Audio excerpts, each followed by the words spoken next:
Hi there, it's Liz again from We Are KMB, Karma's My Bitch podcast. So I got another spiritual question, and this one I really enjoyed getting because I think it's a great one, and I think it's something that, to a certain degree, a lot of people will be able to relate to. It feels very relevant right now because I think there's quite an air of grieving going on, a sort of sadness and nostalgia for the way life used to be. It's been coming across a lot, even just sort of photo memories that keep popping up. And I'm getting messages from people of like, remember when, or when was this ever going to happen again, or when can I ever get this back? We all seem to have, to a certain degree, been going through the sense of loss over what we used to have and really realizing or coming to understand that we will not have that again.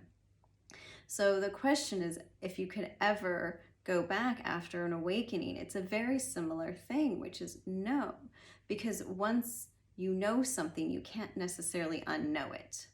You can certainly try to deny it, you can certainly try to repress it or ignore it and pretend it's not there. But once you've had an experience or a particular knowing, there's no forgetting it. So you don't necessarily get to go back after an awakening.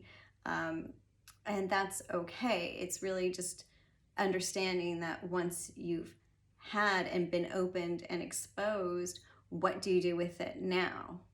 And there's a couple of answers to that. The first one is quite simply nothing. You can just have had that experience and just move on with your life and do your best to pretend it didn't happen. Or you can find a way to integrate that awakening into your life, which is, okay, I seem to know or feel or sense that there is more to this world. Do I really want to go there right now? It doesn't necessarily fit my life. Okay, I'll just go on. Again, what's really important before I get to the third one is it always comes down to choice. You can choose what you do once you've had your awakening. And it doesn't necessarily mean that you have to deep dive into everything spiritual and learn everything and know everything and go on an ayahuasca or plant medicine trip because you need to have it all. It's not like that. I'm a big advocate of baby steps, right? Because anything that is quote unquote spiritual can only be done when it's done organically. Because otherwise, a lot of the information that you're connecting to is not your own. And if it belongs to someone else or if it's come through someone else, it is going to be colored by that person's experience. And you don't necessarily need to adopt that as your own.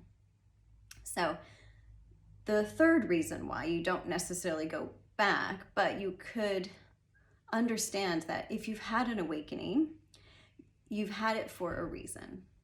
And that perhaps is going to aid in understanding what your purpose is or is a big part of your life path.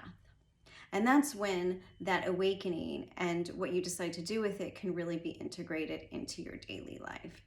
And the best way to know if that's going to work for you is to decide whether or not it feels comfortable.